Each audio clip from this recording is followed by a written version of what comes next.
ये बात सन 1960 के दशक की है, जब दूर चंदनपुर नाम का एक गांव था जो रुस्तमपुर रियासत के अंतर्गत आता था।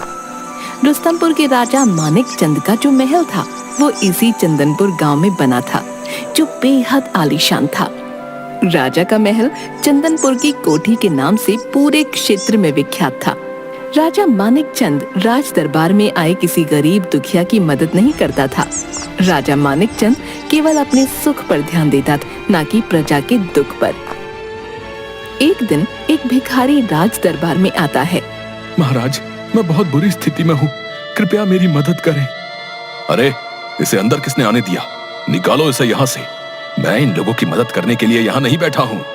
वो भिखारी रोता हुआ वहाँ से चला जाता है। मंत्री जी, ऐसे लोगों को अंदर घुसने ही मत दीजिए। इसी तरह जो भी मदद मांगने आता उसे राजा मानिक चंद बेइज्जत करके निकाल देता था।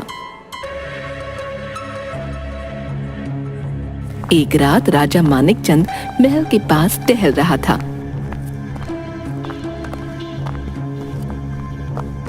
कि तभी किसी की आवाज आती है। मदद करो, मेरी मदद करो, कृपया मेरी मदद करो। ये किसकी आवाज आ रही है?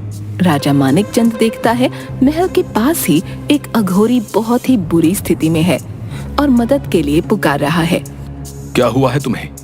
मैं बहुत बुरी स्थिति में हूँ, मेरी तबीयत बहुत खराब है, कृपया मेरी मदद करो। हट, मैं किसी की मदद नहीं करता। तुम लोगों का नाटक मैं खूब समझता हूँ। चलो चलो, निकलो यहाँ से। मैं सच कह रहा हूँ, कृपया मेरी मदद करो। मुझे कुछ भी नहीं सुनना, तुम निकलो यहाँ से। तुम बहुत बुरे इंसान हो, तुम आज मेरी मदद नहीं कर रहे। देखना, इसके बदले तुम्हें क्या क्या झेलना पड़ेगा। राजा मानिक चंद अघोरी की बात सुनता नहीं और वहां से चला जाता है।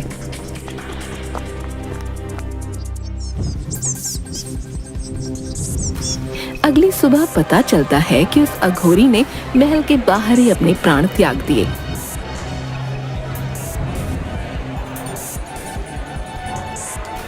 मंत्री जी, जल्द से जल्द उसकी लाश को ठिकाने लगवाइए। जी महाराज।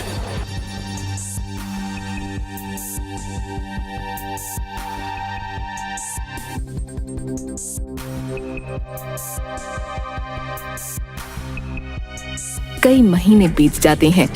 फिर एक दिन कुछ लोग मानिक चंद से मिलने आते हैं और किसी गंभीर मुद्दे पर बात करते हैं।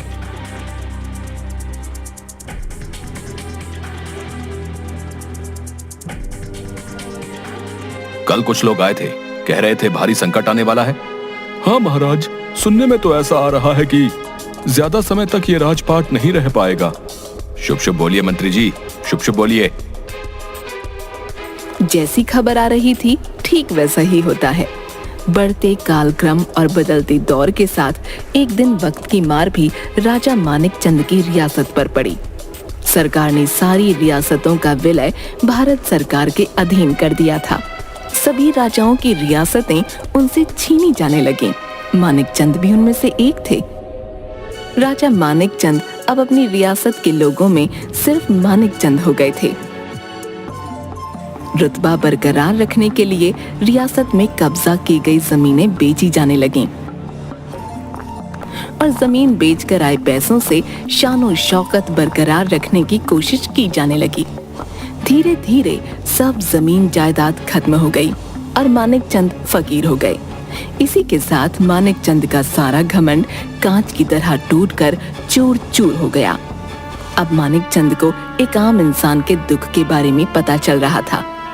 एक दिन अचानक मानिक चंद की पत्नी ने कहा, आप तो ठहरे राजा साहब, आपके लिए मेहनत मजदूरी बनी ही नहीं। घर का खर्च चलाने के लिए लग रहा है मुझे ही काम करने के लिए घर की दहलीज लांघनी पड़ेगी। राज परिवारों के घर की बहुओं को पर्दे में ही रखा जाता है, समझी?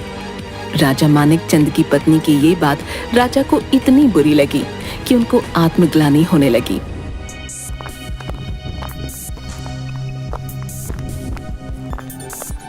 ये सब मेरी ही करनी का फल है। मैंने आज तक कितने गलत काम किए हैं, उसकी सजा ये है। सबको दुख दिए, अपना राज धर्म भूलकर भोग विलास में लिप्त रहा, ये उसी की सजा है। गांव के बाहरी तरफ एक खंडहर हो चुका मंदिर था। वहां पर पूजा पाठ नहीं होती थी और ना ही उधर कोई आता जाता था। मानिक चंद उस मंदिर में जाकर बैठ गया। सारी बातें सोच सोच कर मानिक चंद अपना आपा खो देते हैं और उस खंडहर की चौखट पर सिर पटक पटक कर अपनी जान देने की कोशिश करने लग जाते हैं। सिर पटकने से होने वाला दर्द राजा की बुद्धि के द्वार खोल देता है। उसे ये आभास हुआ, मेरे ना होने से मेरी पत्नी और परिवार की स्थिति और भी ज्यादा बिगड़ती जाएगी। नहीं नहीं, मैं आत्महत्या नहीं कर सकता। इसलिए मानिक चंद ने आत्महत्या का इरादा बदल दिया। सिर पटकने की वजह से बहुत खून निकल रहा था और वो खून उसी खंडहर के पास रखे एक फूलदान पर गिरता है। जैसे ही खून उस फूलदान में गिरता है, फूलदान में से एक जिन निकलकर बाहर आ जाता है। मानव के खून की प्यास आज जाकर बुझ पाई। मैं आजाद हो गया। कौन हो तुम? मैं इस खंडहर का जिन हूँ। इसी फूलदान में रहता हूँ। एक अघोरी ने मुझे 70 साल पहले इस फूलदान में बंद कर दिया था। फिर तुम बाहर कैसे आ गए? उस अघोरी ने कहा था कि मेरे मरने के बाद किसी भी इंसानी खून के स्पर्श से मुझे मुक्ति मिल जाएगी। लग रहा है वो अघोरी मर गया। जिनकी ये बात सुनते ही मानिक चंद को उस रात की याद आती है जब एक अघोरी ने उससे मदद मांगी थी और उसने मदद करने से मना कर दिया था और उसके अगले ही दिन उस अघोरी की मृत्यु हो गई थी। राजा जिन्न से पूछता है, तो अब क्या इरादा है तुम्हारा?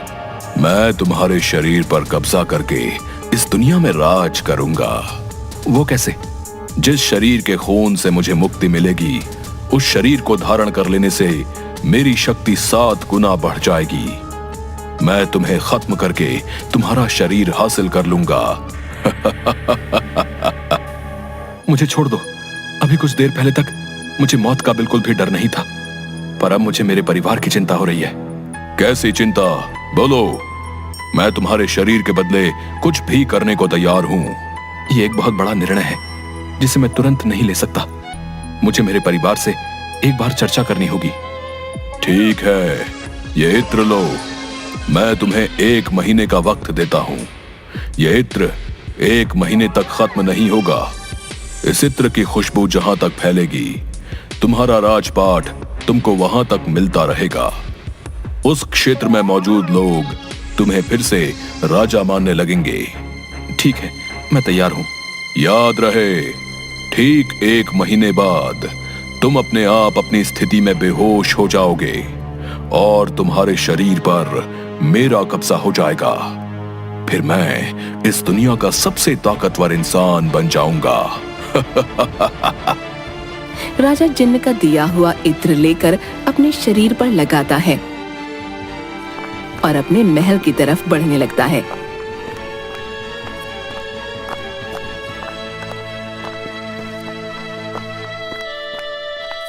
जहां जहां से राजा गुजरता गया, वहां पर उसको अद्भुत बदलाव देखने को मिले।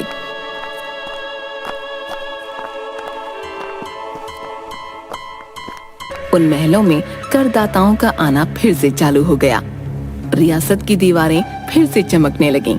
जिन्न के दिए गए इत्र की खुशबू ने राजा मानिक चंद की राजशाही को फिर से लौटा दिया।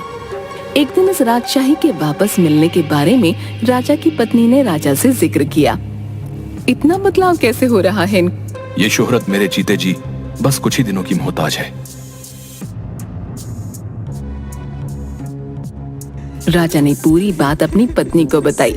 ये सब सुन राजा की पत्नी जोर जोर से रोने लगी। उस जिन से कहिए कि अपना सारा राजकाज वापस ले जाए। मैं आपको कहीं नहीं जाने दूंगी। अब कुछ नहीं हो सकता। 1 महीने के बाद मेरी मृत्यु निश्चित है। मैं बस 1 महीने का जीवन इसलिए बचाकर जी रहा हूँ ताकि अपने परिवार को इस काबिल कर जाऊं कि तुम्हें वापस दहलीज लांग कर बाहर काम करने के लिए सोचना भी ना पड़े। मैं कहीं नहीं जाऊंगी और न ही आपको जाने दूंगी। खुद पर काबू लाओ। कल 1 महीना पूरा हो जाएगा और मैं कल हमेशा के लिए तुम सभी को छोड़कर चला जाऊंगा। वो रात और आने वाला दिन पूरी तरह डर में बीतने लगा। राजा महीने के आखिरी दिन उस जिन के पास वापस आने का इंतजार करने लगा। सुबह से लेकर शाम बीत गई पर जिन नहीं आया।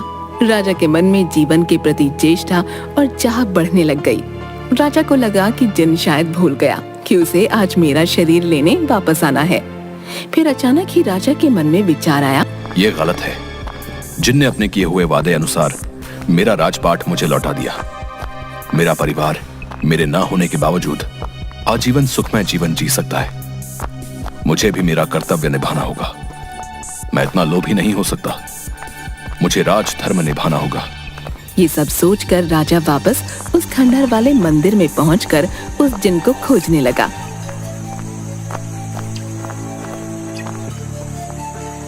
कहाँ हो जिन? मैं वापस आ गया हूँ। तुम मेरा शरीर ले सकते हो। तभी अचानक से जिन प्रकट हुआ। तुम आ गए मानिक चंद। हाँ, तुम्हारे तिलिस्मी इत्र की खुशबू ने मुझे मेरा राजपाट वापस कर दिया। इसके लिए शुक्रिया। अब मेरे अपने कहे अनुसार मैं अपना शरीर तुम्हें वापस देने आया हूं। तुम तो सच में एक ईमानदार राजा निकले। अपनी जुबान का ईमानदार होना ही एक राजा का पहला कर्तव्य होता है। मैं अपनी ईमानदारी पर अडिग हूं। क्यों इतना हंस रहे हो तुम? एक बार सिर घुमाकर अपने आसपास देखो। राजा उस खंडहर के चारों तरफ देखता है तो वो खंडहर एक खूबसूरत मंदिर बन चुका था। ये खंडहर एक आलीशान मंदिर कैसे बन गया? तुम्हारे इत्र लगाकर इस खंडहर मंदिर में आ जाने से इस मंदिर का भी कायाकल्प हो गया और ये भी एक तीर्थ स्थान बन गया। फिर इससे मेरी मृत्यु का क्या संबंध? तुम अपना कार्य करो, ले जाओ मेरा शरीर। जब तक मैं इस खंडहर में था तब तक इस खंडहर का एक जिन हुआ करता था। मेरी मति भी राक्षसों वाली थी। अब मैं इस तीर्थ मंदिर में मौजूद हूं। मैं तुम्हारा शरीर और प्राण नहीं ले सकता। इस खंडहर के मंदिर बन जाने से तुम में क्या परिवर्तन आ गया भला? यह खंडहर ही मेरा घर था, क्योंकि सालों से मैं इसी खंडहर में कैद था। तुमने मुझे जब इस खंडहर से आजाद कराया तब भी मैं एक जिन था, क्योंकि यह स्थान तब भी एक खंडहर था। अब इस खंडहर के तीर्थ बनने से मुझ में राक्षसी प्रवृत्तियों का नाश हो गया है। जाओ, तुम आज से आजाद हो। तुम्हारी मृत्यु तुम्हारे समय के अनुसार ही आएगी। ठीक है, मैं इस तीर्थ में यज्ञ करवाऊंगा और इस परोपकार की कथा सभी को सुनाऊंगा। राजा मानिक चंद को वापस जीवित देखकर उसके परिवार में खुशियां वापस आ गईं। कुछ ही दिनों में उस खंडहर वाले मंदिर में यज्ञ हुआ और परोपकार की कथा सुनाई गई। धीरे धीरे वो मंदिर चंदनपुर के तीर्थ के नाम से मशहूर हो गया। साथ ही राजा मानिक चंद और चंदनपुर गांव के जिन्न की कहानी परोपकार की कथाओं में प्रचलित हो गई। राजा मानिक चंद अब सभी के दुख को सुनता और सभी की मदद भी करता था।